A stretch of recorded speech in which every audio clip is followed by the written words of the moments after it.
Hello everyone, कैसे हैं आप सब। मैं आशा करता हूं आप सभी हमेशा की तरह बढ़िया होंगे और मजे में होंगे। तो एक बार फिर से मैं गुमनाम सर और आप सभी का बहुत बहुत स्वागत है आपके अपने चैनल गुमनाम केमिस्ट्री शायर में। तो बेटा जैसे कि अपना 50 डेज एक्सप्रेस चल रहा है for all Hindi medium board, ठीक है, और आज 13 दिसंबर है, वीडियो नंबर 3 है। अगर भाई आप भी ये वीडियो पहली बार देख रहे हो, आप केमिस्ट्री में 70 में 70 नंबर लाना चाहते हो बोर्ड परीक्षा में, तो भाई इसके पिछले वीडियो भी देख लो, पूरा प्लेलिस्ट भाई सब सीख जाओगे आप इसके बारे में।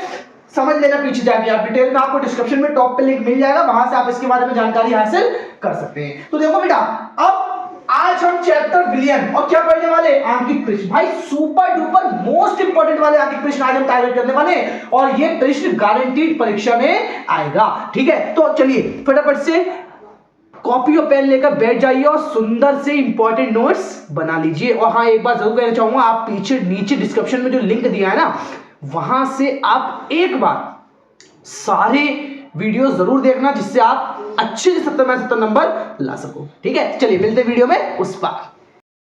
तो देखिए बेटा, भाई मैंने आपको पहले ही बता दिया था उस दिन की आपको फॉर्मूले क्या क्या जरूरत में पड़ने वाले हैं। 4 फॉर्मूले, 1 2 3 4। भाई सबसे ज्यादा जो सवाल आता है ना, वो इस पर और इस पर आता है, ठीक है। इन पर नहीं आता है, इन पर अगर आ जाता है बाय चांस तो आप इजीली कर सकते हो, अगर आपको ये और ये करना आता है। मैं बात बता दूंगा ऐसा क्यों, लेकिन इसमें जो जो होता है उसके बारे में जानने के लिए अगर आप चाहते हैं कि आप अच्छे से इन सब के बारे में जानकारी हो आपको, तो पता है आपको क्या करना पड़ेगा, पिछला वीडियो पता हो जाए। तो सोच पिछले वीडियो में क्या पढ़ाया था, असरदार हमेशा कैसा, वायुमंडल में यदि mm या सेंटीमीटर क्यूब में आए 760 से भाग देकर वायुमंडल में बदल देते हैं। दूसरी चीज है सी पर होती है सांद्रता, जो कि हमेशा होती है मोल प्रति लीटर में होती है। एस है विलियन स्थिरांक, और विलियन स्थिरांक इसका मात्रक जो होता है ना, वो इसका मान जो होता है 0.0821, ठीक है, इतना मान लगाएंगे। टी जो होता है ताप, हमेशा केल्विन में, यदि डिग्री सेंटीग्रेड में हो तो आप क्या करिएगा, 273 प्लस डिग्री सेंटीग्रेड कन्वर्ट कर लेंगे उसे केल्विन में। इतना होने के बाद में एम क्या है, एम आपकी होती है मोलरता, और मोलरता और सांद्रता दोनों बिल्कुल सेम चीज होती हैं। बी फॉर क्या है, बी फॉर है आयतन, और जो हमेशा होता है लीटर में, तो आप लिख सकते हैं लीटर में आयतन। एन क्या है, एन है मोल, और एन जो मोल होते हैं वो होते हैं विलय के मोल, हमेशा ही याद रखिएगा विलय के मोल लगाए जाते हैं। डब्ल्यू क्या है, डब्ल्यू है विलय का ग्राम में भार, विलय का ग्राम में भार, ठीक है। और एम क्या है, एम है विलय का ही क्या, अणुभार। हाँ तो भाई अब देखिए, अब हम सब इन सब के बारे में जानेंगे ना कि किसको कैसे चेंजेस करना है। अब देखिए भाई, पहला क्वेश्चन है, एक कार्बनिक यौगिक के 45 ग्राम प्रति लीटर वाले विलियन का 20 डिग्री सेंटीग्रेड ताप पर परासरण दाब 3.2 वायुमंडल पाया गया। विलियन स्थिरांक की गणना करें यदि अणुभार 342 है। बस इतना तो क्वेश्चन है ना। तो देखो सबसे पहले हम क्या करेंगे, हम क्वेश्चन को सॉल्व करते समय जो जो दिया जाता है ना, गिवन होता है, पहले उसको लिख लेते हैं नॉर्मली, फिर क्वेश्चन इजीली सॉल्व हो जाता है। देखो भाई, जैसे पहला क्या है, कार्बनिक यौगिक की 45 ग्राम प्रति लीटर, तो यहां पर दो चीजें हैं। देखिए इसमें ना दो चीजें ऐड है, बोला है 45 ग्राम प्रति लीटर, मतलब एक तो ग्राम में भार दे रखा है और एक आयतन भी दे रखा है। तो जो आयतन है ना वो है 1 लीटर, ठीक है, और ग्राम में भार कितना है भाई, जो ग्राम में भार किससे लिखते हैं, W से, जो कि होता है विलय का, तो ग्राम में भार दे रखा है 45 ग्राम। इतना होने के बाद में आगे बोला है विलियन का 20 डिग्री सेंटीग्रेड, टेम्परेचर दे रखा है 20 डिग्री सेंटीग्रेड, और इसमें प्लस 273 करके इसे केल्विन में चेंज कर लेंगे तो हो जाएगा 293 केल्विन। इतना होने के बाद में आगे क्या बोला है, बोला परासरण दाब 3.2, यानी कि P बराबर कितना दे रखा है, 3.2 वायुमंडल। और मैंने आपसे बोला था अगर वायुमंडल में ना दिया जाए तो 760 mm से भाग करते हैं, लेकिन यहाँ पे ऑलरेडी वायुमंडल में है तो 760 mm से भाग नहीं करेंगे।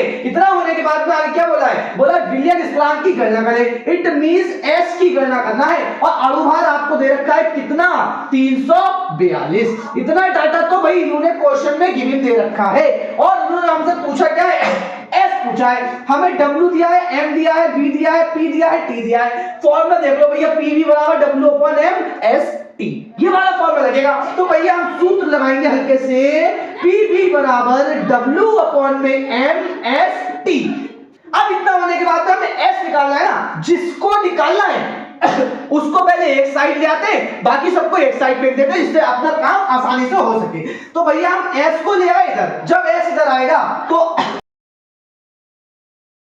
पी भी तो ऊपर रहेगा, ठीक है, एम चला जाएगा ऊपर, अपॉन में डब्ल्यू और टी, ये हो जाएगा आपका फॉर्मूला। अब भैया देखिए यहां पर हम लगाते हैं इसके मान, पी का मान कितना है 3.2 गुणा V का मान कितना है 1 लीटर गुणा M का मान कितना है 342 डिवाइडेड बाई W का मान कितना है 45 गुणा T का मान कितना है 293। अब भाई देखो इतना होने के बाद में सबसे पहली चीज पॉइंट हटाया और एक जीरो नीचे बढ़ाया। अब देखो भाई तो सिंपल से मैं आपको एक लॉजिक बताता हूं यहां पर, यार देखो इसकी कैलकुलेशन हो जाएगी, करने को हो जाएगी, कोई ऐसा बड़ा हलचल नहीं है, लेकिन हम परीक्षा में बैठे तो परीक्षा में कैलकुलेशन उतनी की जाती है जितने से आंसर आ सके। अब इस क्वेश्चन में एक बेनिफिट देखिए, उसने हमसे पूछा है एस, और अगर आपने थोड़ा सा पढ़ा हो तो एस का मान हम जानते हैं कितना होता है 0.0821, इतना होता है 0.0821। तो अगर हम इसके आंसर में डायरेक्ट लिखते हैं कि s बराबर 0.08, और अगर आप चाहें तो आगे लिख दीजिए, नहीं तो पॉइंट के बाद दो वैल्यू निकालते हैं ना 0.08। अगर आप इतना लिख देंगे तो क्या कुछ बिगड़ जाएगा? नहीं बिगड़ेगा भैया, तुरंत आपको आंसर मिल जाएगा और आपको नंबर मिल जाएंगे। तो फालतू की चोचलेबाजी ना करेंगे। तो भैया अगर आप चाहते हैं तो कैलकुलेशन करके देख लीजिए यार, आंसर इसके ही लगभग आ जाएगा, ठीक है। अब देखो भाई मुझे वीडियो ज्यादा लंबा नहीं बनाना है, तो मैं भी करके दिखा सकता था, अगले क्वेश्चन में करके दिखा दूंगा कैलकुलेशन यार, है नहीं है? तो जल्दी से आप पहले इसे नोट कर लीजिए, फिर मैं आपको दूसरे क्वेश्चन की ओर लेकर चलता हूं। हाँ बेटा हो गया ना, चलिए चलते हैं अगले सवाल की ओर।